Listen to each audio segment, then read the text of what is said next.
अस्सलाम वालेकुम। आज हम देखेंगे जी कुछ एडवांस फाइल हैंडलिंग के मेथड्स जो हैं।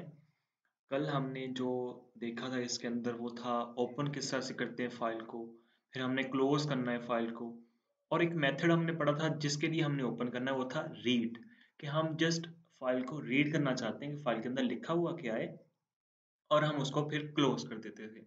आज हम देखेंगे कि हम फाइल के अंदर लिख भी सकते हैं कुछ, फाइल के अंदर अपेंड वगैरह कर सकते हैं और फाइल को क्रिएट कैसे करना है। एक तो है कि हम कल फाइल मैनुअल बनाते थे, यहाँ पर गए हैं अपनी फाइल बनाई, for example file dot TXT बनाई और यहाँ पे सेव कर दी, हमारे पास फाइल बन गई। बट हम क्या यहाँ पर कोडिंग के थ्रू भी फाइल बना सकते हैं, आज हम ये भी देखेंगे। और अगर फाइल को डिलीट करना हो, ये तो तरीका है कि हम यहाँ पर जाएं और मैं यहाँ पे डिलीट कर दूं, ये डिलीट हो जाएगी यहाँ से, ये तो मेथड है। बट हम जो फाइल के अंदर काम कर रहे हैं, जब हम एज फॉर एग्जांपल हम एक वेबसाइट बनाते हैं, वहां पर फाइल्स क्रिएट हो रही हैं। अब यूजर जो है एक फाइल को डिलीट करना चाहता है, तो वो यहाँ आकर तो डिलीट नहीं करेगा या अपने फोल्डर्स के अंदर जाकर तो डिलीट नहीं करेगा, वहां पर तो काम हो रहा होगा डेटाबेस के ऊपर। तो डेटाबेस के ऊपर जाकर तो वो फाइल को डिलीट करने से रहा। फिर जाहिर सी बात है, जो हमारे पास एक तो टेक्निकल यूजर्स है, जो नॉन टेक्निकल यूजर्स हैं हमारे पास, वो किस तरह से वर्क करेंगे उसके ऊपर। तो जाहिर सी बात है हमें उनको एक ईज़ीनेस प्रोवाइड करनी पड़ेगी उनके लिए, कि हम यहाँ पर कुछ प्रोवाइड करें उनके लिए सॉल्यूशन, कि यहाँ से वो परफॉर्म कर सके अपनी डिलीशन का प्रोसेस जो है। अब जो डिलीशन प्रोसेस है फाइल का, वो भी आज हम देखेंगे कि हम डिलीट किस तरह से कर सकते हैं और डिफरेंट मेथड्स इसके। इसकी जो एक्सरसाइज आने वाली है, एक लेक्चर इसके बाद और रहता है जिसमें हम थोड़ा सा एडवांस और देखेंगे फाइल हैंडलिंग को। और फोर्थ लेक्चर जो होगा, जैसे मैंने आपको पहले बताया था कि इसके 4 पार्ट्स हैं इस फाइल हैंडलिंग के टॉपिक के, जिसमें 3 लेक्चर्स होंगे हमारे और फोर्थ जो है हमारे पास वो एक्सरसाइज होगी इसकी। सो फोर्थ जो एक्सरसाइज आने वाली है उसके अंदर बहुत ही अच्छे क्वेश्चन है प्रैक्टिस करने के लिए, इस कॉन्सेप्ट को समझने के लिए, फाइल के यूज को समझने के लिए बहुत अच्छे कॉन्सेप्ट्स हैं उसके अंदर जो डिजाइन की है। वो जब आएगी तो हम उसके ऊपर भी पूरी प्रैक्टिस करेंगे। उसमें कुछ प्रैक्टिस के लिए आपकी मैंने छोड़ दी है, वो मैं आपको नहीं करवाऊंगा, कुछ मैं करवाऊंगा, कुछ आप खुद करोगे। तो वहां तक की बात तभी करेंगे जब वो उसका टाइम आएगा। अभी आज के लेक्चर को स्टार्ट करते हैं। पहले हम फाइल बनाएंगे एक यहाँ पर। लेक्चर हमारा आई थिंक सो ये 65 जाएगा, तो 65.py बना लेते हैं एक फाइल। इसको मैं करने जा रहा हूँ जूम, ताकि आप लोगों को अच्छे से नजर आए। ओके, तो आज हम देखेंगे फाइल्स को। पहले तो फॉर एग्जांपल हम एक फाइल बना लेते हैं यहाँ पर, कि फाइल डॉट टीएक्सटी, ठीक है, एक टेक्स्ट फाइल हमने बना ली जिसके अंदर लिख दिया सम एग्जाम्पल टेक्स्ट। ओके, कोई भी हमारे पास एग्जाम्पल टेक्स्ट हमारे पास इस फाइल के अंदर हमने स्टोर कर लिया। ओके, अब हम यहाँ पर हमने क्या देखा था कि हम ओपन किस तरह से करते हैं फाइल को। पहले पाइथन को बताना पड़ता है हमें। हम सिंटेक्स लिखेंगे। फॉर एग्जांपल मैं यहाँ पे f नाम का एक वेरिएबल बनाया जिसके अंदर हमारे पास फाइल हम ओपन करेंगे। इस वेरिएबल के अंदर f इक्वल टू मैं ओपन की कमांड दूंगा, यहाँ पर ओपन के फंक्शन के अंदर फिर मैं क्या पास करूंगा, अपनी फाइल का नेम जो मेरे पास है file dot TXT. Okay, simple is that. फिर मुझे बताना पड़ेगा पाइथन को कि मैं इसको क्यों ओपन कर रहा हूँ। मैं भाई इसको रीड करने के लिए ओपन कर रहा हूँ, ठीक है। अच्छा, अब ये हमारे पास एफ के अंदर हमने बता दिया कि ओपन करो और हम रीड करने के लिए ओपन करेंगे। ये प्रीवियस लेक्चर है हमारा यहाँ तक।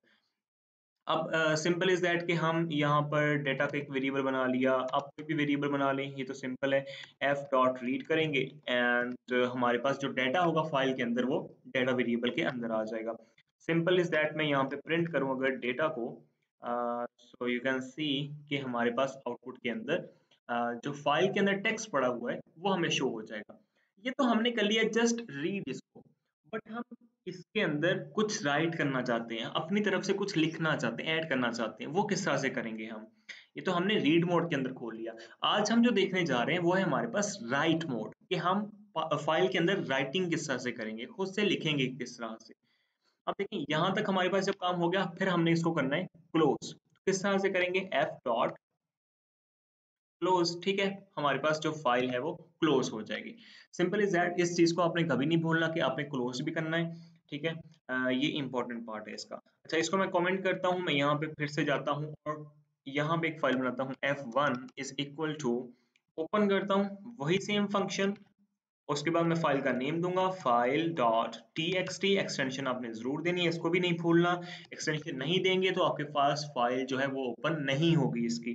जैसे मैंने आपको फर्स्ट लेक्चर के अंदर बताया था कुछ एक्सटेंशंस के बारे में, डॉट txt की एक्सटेंशन थी, डॉट jpeg की एक्सटेंशन थी हमारे पास, डॉट jpg की थी, डॉट c की एक्सटेंशन थी हमारे पास, डॉट csv थी।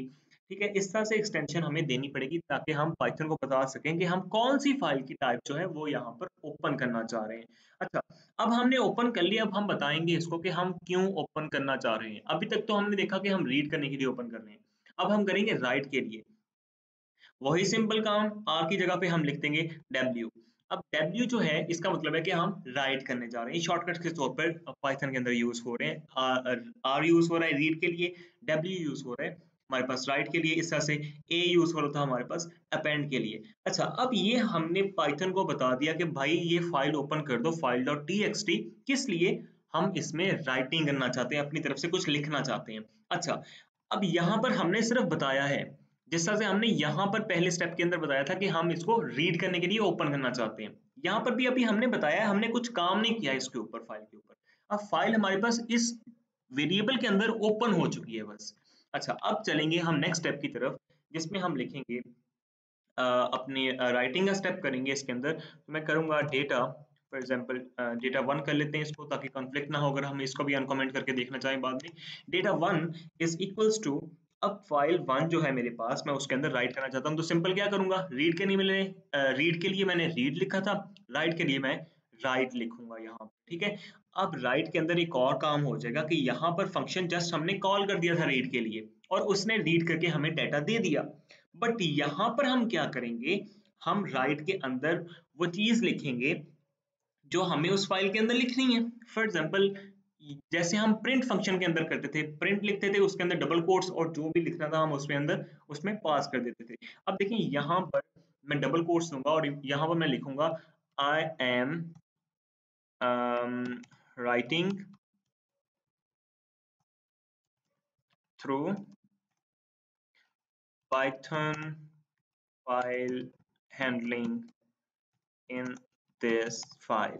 ठीक है, मैं पाइथन फाइल हैंडलिंग के थ्रू इस फाइल के अंदर अब लिख रहा हूँ। ठीक है, अब ये डेटा जो है इसने फाइल जो f1 डॉट राइट है, इसके अंदर हमने जो ये टेक्स्ट दिया है, ये क्या करेगा, उसके अंदर जाके इसको राइट कर देगा फाइल के अंदर जाकर। अब देखिए यहाँ पर मैंने राइट तो कर दिया, ठीक है। अब मैं डेटा 1 को अगर करूँ, यहाँ पर डेटा 1 सॉरी प्रिंट करूँ, अगर इसको print sorry print data 1 and F1 को मुझे जाहिर सी बात है क्लोज भी करना पड़ेगा, डॉट क्लोज।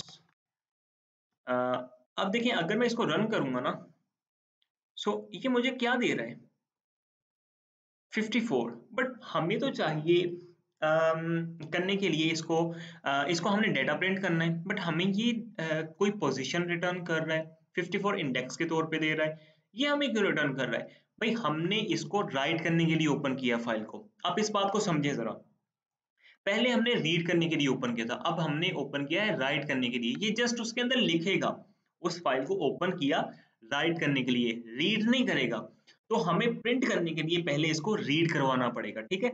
अब मैं देखिए यहाँ पर क्या करता हूँ, F1 या फिर अगर मैं आपको दोनों तरीकों से करके दिखाता हूँ। मैं पहले यहाँ पे करता हूँ F2 कर लेते हैं, F2 is equals to open, और इसके अंदर मैं लिखूंगा फाइल का नाम, फाइल डॉट txt, एंड यहाँ पर मैं दूंगा हम रीड करना चाह रहे हैं इसको, एंड यहाँ पर डेटा 2 इज इक्वल्स टू जो हमारे पास F2 है हम उसको रीड करने जा रहे हैं, रीड, एंड प्रिंट कर दूंगा प्रिंट डेटा 2, ठीक है। और यहाँ पर F2 को हम साथ में क्लोज भी करेंगे। ओके, अब इस स्टेप के बाद इसको रन करते हैं प्रोग्राम को, एंड यू कैन सी हमारे पास I am writing through Python file handling in this file. अब अगर इस फाइल के अंदर जाएं हम, तो ये हमारे पास जो टेक्स्ट लिखा है वो वाला शो हो रहा है, बट हमारे पास ये 54 भी आ रहा है, जो हमारे पास यहाँ पर इसने पहले प्रिंट किया था डेटा के अंदर। मैं अगर फिर से करना चाहूँ, देखें मैं इसको करता हूँ कमेंट F2 को, और मैं यहीं पे इस प्रिंट को छोड़ता हूँ। अभी देखिए ना, ये जो मैंने यहाँ पे प्रिंट लिखा ना, प्रिंट डेटा 1 जो है, ये इसका साइज रिटर्न कर रहा था मुझे। 54 जो है ना, ये वाला 54 जो हमें शो हो रहा था, ये इसके साथ भी शो हुआ, ये इसका साइज था। देखिए हमने यहाँ पे प्रिंट खत्म नहीं किया था ना, मैं आपको करके दिखाता हूँ। अगर मैं इसको कमेंट कर दूं और इसको अगर अनकमेंट करके दोबारा से रन करूं, सो यू कैन सी अब 54 हमारे पास नहीं आ रहा। तो 54 हमारे पास क्या आ रहा था, उसका जो साइज है, टोटल इंडेक्सिंग जो है हमारे पास, वो उस स्ट्रिंग की शो हो रही थी जो हमारे पास ये वाली स्ट्रिंग है। ठीक है, ये हमारे पास शो हो रहा था। बट द थिंग इज कि हम इसको नहीं करना चाहते। जाहिर सी बात है, हम डेटा को कब प्रिंट कर पाएंगे, जब हम रीड मोड के अंदर ओपन करेंगे फाइल को। ठीक है, तो इस प्रिंट की हमें जरूरत नहीं है। अब मैं आपको जो चीज दिखाना चाहता था, ये तो हमने फाइल 2 के अंदर जाके दोबारा से ओपन किया, एक नया स्टेप किया, फाइल 1 को क्लोज कर दिया था हमने। ठीक है, अगर मैं यहीं पर करूं कि जो फाइल 1 है हमने ओपन की थी, अगर मैं यहाँ पे करूं ओपन, और ओपन के अंदर मैं लिखूं फाइल डॉट टी उसको हम ओपन करना चाह रहे हैं। क्यों ओपन करना चाह रहे हैं भाई? रीड करने के लिए ओपन करना चाह रहे हैं। अच्छा, इसको एक डेटा के अंदर स्टोर भी करवा लें। फॉर एग्जाम्पल मैं अगर यहाँ F2 दे दूं, F2 के अंदर हमने स्टोर करवाया डेटा को, एंड यहाँ पे F2 डॉट रीड करूंगा मैं, और इसको डायरेक्टली प्रिंट करूंगा, प्रिंट, एंड इसको हम जो डेटा है इसने रीड किया उसको हम प्रिंट करेंगे। अगर मैं इसको रन करूं, सो यहाँ पर आप एक चीज देखें कि हमारे पास कुछ भी इसने प्रिंट नहीं किया। इसको क्लोज करके दोबारा से रन करता हूँ। देखिए, हमारे पास कोई भी इसने आउटपुट नहीं दी। क्यों नहीं दी भाई? ये एक्चुअली प्रॉब्लम था जो मैं आपको क्लोज के केस के अंदर समझाना चाहता था। जब हम फाइल को एक बार ओपन कर चुके हैं, हम उसी डायमेंशन के अंदर दोबारा से फाइल को ओपन नहीं कर सकते किसी भी प्रोसेस के लिए। फाइल यहाँ पे ओपन हो चुकी, हमने उसके ऊपर फंक्शन अप्लाई कर दिया कि हम राइट कर चुके हैं उसके अंदर। अब हमें फाइल को क्लोज करना पड़ेगा पहले कोई और फंक्शन उसके ऊपर अप्लाई करने के लिए। That's the importance of close, जो मैं कह रहा था कि आपने क्लोज को याद रखना है। अब यही वाला जो काम था वो हमने देखें यहाँ पर परफॉर्म किया ना, इसको क्लोज करके, क्लोज करने के बाद परफॉर्म किया, और इसको जब रन करते हैं तो ये हमारे पास जो फाइल के अंदर लिखा है उसको प्रिंट कर रहा है। सो दैट्स इट, आपको इस चीज का ख्याल रखना है कि आपने क्लोज करना है फाइल को जब भी आपने ओपन करना है। ओपन की हुई चीज को पहले क्लोज करना है। जिस तरह से HTML के अंदर टैग्स होते हैं कि आपने टैग को ओपन किया, पहले उसको क्लोज कर लें ताकि आपको बाद में उसके अंदर मुश्किल पेश ना आए। यहाँ पर आपने याद रखना है, जब आपने फाइल को ओपन कर लिया, फाइल को आपने क्लोज भी करना है साथ। अभी ये फर्स्ट स्टेप्स हैं, नेक्स्ट जाके ये और भी आसान हो जाएगा। लेकिन अभी के लिए आपको ये जहन में चीज रखनी है। अच्छा, ये तो हो गई कि हमने रीड कैसे करना था फाइल को, उसके अंदर राइट कैसे करना था। अब हम जो फाइल को क्रिएट कर सकते हैं खुद से, ये तो हमने फाइल यहाँ पे जाके मैनुअल फाइल बना ली, फाइल को क्रिएट कर लिया हमने यहाँ पर। हम क्या पाइथन में प्रोग्राम लिख के भी बना सकते हैं फाइल को? Let's see. जो मैंने आपको ओपनिंग के मेथड्स बताए थे, जब हमने कल थ्योरेटिकल थोड़ा सा पार्ट पढ़ा था इसका, तो मैंने वहां पर आपको रीड के लिए R बताया था, राइट के लिए W बताया था, अपेंड के लिए A बताया था। अच्छा, आपको अपेंड भी बताता चलो इसके अंदर। जब हम अपेंड की बात करते हैं, सो पहले इसको मैं अनकमेंट करना पड़ेगा। अच्छा, ये हमने राइट कर दिया उस फाइल के अंदर। अब फाइल 1 के अंदर हमारे पास डेटा आ चुका है जो हमने स्टोर किया था। अब मैं क्या करता हूँ, यहाँ पर इस फाइल को दोबारा से ओपन करता हूँ, और किस लिए ओपन करूंगा? दोबारा इसको, इसके अंदर राइटिंग करनी है मैंने, दोबारा से राइट करना है। बट अब राइट करने के लिए मैं क्या लिख रहा हूँ, यहाँ पे A लिख रहा हूँ, अपेंड। मैं फाइल को अपेंड करने जा रहा हूँ। अच्छा, अपेंड किस तरह से करना है? मैं यहाँ पर जाऊंगा, यहाँ पर अगर मैं लिखूं राइट, एंड यहाँ पे मैं टेक्स्ट दे दूं दिस इज अपेंडेड टेक्स्ट। ठीक है, जो हमने टेक्स्ट को अपेंड किया है वो हमारे पास यहाँ पर आ गया। अब जाहिर सी बात है, ये तो हमने अपेंड करने के लिए किया था, इसको क्लोज कर देंगे। और अगर हम इस डेटा को, अब जो डेटा हमारे पास फाइल के अंदर है, इसको फाइल को रन करूँ ना मैं आपको, देखिए फाइल रन हो चुकी है हमारे पास। फाइल के अंदर जाके डायरेक्टली देख लेते हैं। अब ये हमारे पास जो टेक्स्ट था, दिस इज अपेंडेड टेक्स्ट, वो हमारे पास अपेंड होके आ गया। अगर हम जस्ट राइट करते तो ये क्या करता, इस सारे के सारे टेक्स्ट को, ये वाला जो है उसको उड़ा देता, और सिर्फ द अपेंडेड टेक्स्ट जो है उसको यहाँ पर फाइल के अंदर सेव कर देता। बट अपेंड ने क्या किया, जो पहले से टेक्स्ट पड़ा था फाइल के अंदर, उसके आगे उसको अपेंड कर दिया, जोड़ दिया उसको। सो दिस इज सिंपल कि हम अपेंड को जो अपेंड है उसको भी राइट करने के लिए यूज कर सकते हैं। हम करने जा रहे थे यहाँ पर फाइल को क्रिएट किए, सेकंड स्टेप था हमारे पास अपेंड की। चले आपने अच्छा है यहाँ पर देख लिया। हम फाइल को क्रिएट कैसे कर सकते हैं इसके अंदर। तो पहले तो हमें जाहिर सी बात है वही कमांड देनी पड़ेगी। मैं यहाँ पे लिखता हूँ f, जो मैंने वेरिएबल रख लिया कोई भी। यहाँ पे लिखूंगा ओपन, और ओपन के अंदर अब मैंने फाइल का नाम देना है। ठीक है, जो भी फाइल मैं क्रिएट करना चाहता हूँ उसका नाम देना है मैंने। अच्छा, अब फाइल का नाम देंगे तो फाइल का नाम रख लेते हैं फाइल 1.txt। ठीक है, अच्छा इसको ओपन करना है, बट ये फाइल तो हमारे पास मौजूद नहीं है। हम किस लिए ओपन करना चाह रहे हैं भाई, हम क्रिएट करना चाह रहे हैं इसको। ठीक है, इसके अंदर लिखेंगे हम x।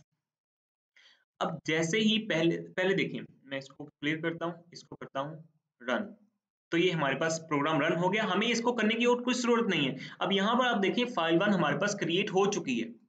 जस्ट हमने क्या किया, यहाँ पर हम चीजें चेंज कर रहे हैं, राइट कर रहे हैं, अपेंड कर रहे हैं, रीड कर रहे हैं उसको, और क्रिएट कर रहे हैं। एक्स हमने लिखा तो एक्स के थ्रू हम फाइल एक जनरेट भी कर सकते हैं। ठीक है, ये फाइल की जनरेशन होगी कि हम फाइल क्रिएट किस तरह से कर सकते हैं। आप कोई भी फाइल कर सकते हैं, कोई भी आप यहाँ पर नाम दें, साथ उसकी एक्सटेंशन लिखना जरूरी है। अगर आप एक्सटेंशन नहीं ना लिखेंगे, फिर आपके पास फाइल जो है वो सही तरह से वर्क नहीं करेगी, फाइल का प्रोसेस सही तरह से नहीं होगा। तो ये फाइल क्रिएशन थी, वेरी सिंपल स्टेप्स। और नेक्स्ट चलते हैं जिसमें हमने फाइल को डिलीट करना है। अब डिलीट करने के लिए पहले हमें एक मॉड्यूल जो है उसको इंपोर्ट करना पड़ेगा। हम करेंगे ऑपरेटिंग सिस्टम को import, import OS, operating system जो है हमारे पास उसको इंपोर्ट किया। अब ऑपरेटिंग सिस्टम क्या है, जिस ऑपरेटिंग सिस्टम के ऊपर हम वर्क कर रहे हैं। फॉर एग्जांपल मैं इस लैपटॉप के ऊपर वर्क कर रहा हूँ, तो मेरे पास विंडोज है, इसके अंदर वो हमारे पास ऑपरेटिंग सिस्टम है।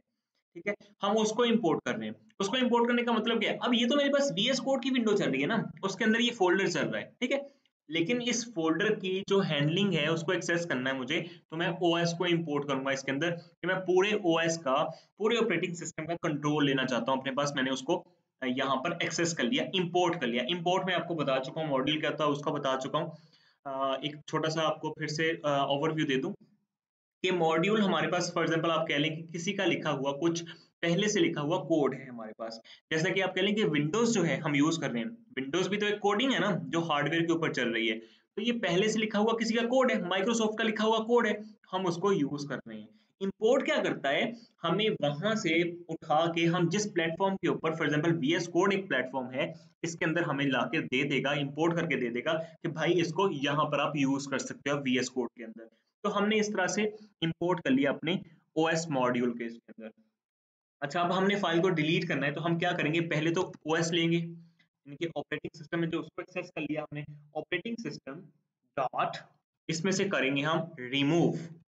अब जब हम रिमूव करेंगे तो अब देखें, अब रिमूव के अंदर मैंने क्या करना है, उस फाइल का जस्ट सिंपल नाम दे देना है। अब फाइल 1.txt एक्सटेंशन आपने लाजमी देनी है, ये जरूरी है। जैसे ही मैं इसको रन करूंगा, तो यू कैन सी हमारे पास फाइल 1.txt यहाँ से गायब हो चुकी है। दैट्स द रीजन कि हम पहले ओएस को इंपोर्ट करना पड़ेगा, ऑपरेटिंग सिस्टम को। देखिए ना, जो हमने फाइल बनाई थी वो हमारे ऑपरेटिंग सिस्टम के अंदर ही पड़ी थी ना। यहाँ पर आपके लेक्चर्स पढ़े हैं। ठीक है, ये वाला एक फोल्डर है जिसके अंदर आपकी फाइल जो है वो क्रिएट हुई थी। मैं अगर यहाँ पर फिर से फाइल बनाऊँ एक, इस तरह से बना के आपको दिखाता हूँ। यहाँ पे फाइल बनाता हूँ न्यू डॉक्यूमेंट, एंड इसका नाम देता हूँ file 2, for example file 2.txt। अब हम क्या करेंगे, अब देखें ये हमारे पास ऑपरेटिंग सिस्टम है, ऑपरेटिंग सिस्टम के अंदर ये फाइल पड़ी हुई है। ये चीज ध्यान में रखें, ऑपरेटिंग सिस्टम हम इंपोर्ट क्यों कर रहे हैं ये बता रहा हूँ आपको। अब ऑपरेटिंग सिस्टम हमने इंपोर्ट कर लिया किसके अंदर, वीएस कोड के अंदर। अब कंट्रोल हमारे पास आ गया वीएस कोड के अंदर। अब वीएस कोड डॉट रिमूव करेंगे, फंक्शन लगाएंगे, और यहाँ पर देंगे फाइल का नाम file2.txt। जैसे ही हम इसको रन करेंगे तो ऑपरेटिंग सिस्टम के थ्रू जो उसने एक्सेस हमसे हमने ऑपरेटिंग सिस्टम की गेन कर ली है अपने पास, हमारे पास सारी पावर्स जो हैं ओएस की, ऑपरेटिंग सिस्टम की, वो हमारे पास आ चुकी हैं। उनको यूज करते हुए हम file2.txt को यहाँ से रिमूव कर देंगे। सो दैट्स इट, आज के लेक्चर में जस्ट हम इतना ही पढ़ेंगे, इसको ज्यादा कॉम्प्लेक्स मैं नहीं करना चाहता। नेक्स्ट एक और लेक्चर है जिसके अंदर हम कुछ एडवांस फंक्शंस इसके अंदर देखेंगे, आपके लिए और आसानी होने वाली है अभी फाइल हैंडलिंग के अंदर। और जो नेक्स्ट एक्सरसाइज आने वाली है वो तो फिर कमाल है। उसके अंदर फाइल हैंडलिंग की ऐसी प्रैक्टिस होगी आप लोगों की, आपको कभी फिर फ्यूचर में प्रॉब्लम नहीं होगा फाइल हैंडलिंग को याद रखने के लिए, फाइल हैंडलिंग के ऊपर काम करने में। तो आज हमने देखा कि फाइल को हम राइट किस तरह से कर सकते हैं, फाइल के अंदर हमने रीड किस तरह से करना है, क्लोज का क्या मेथड था जो मैं आपको बता रहा था, क्लोज की इंपॉर्टेंस क्या थी वो हमने देखी। हमने देखा कि अपेंडिंग किस तरह से कर सकते हैं फाइल के अंदर हम, और हम फाइल को क्रिएट किस तरह से कर सकते हैं, और फाइल को रिमूव या डिलीट किस तरह से कर सकते हैं by importing the operating system. So that's enough for today. मिलते हैं नेक्स्ट लेक्चर के अंदर। मुझे इजाजत दें। अपना और अपने गिरदनुमा के लोगों का बहुत ख्याल रखिएगा। अल्लाह ने के बान।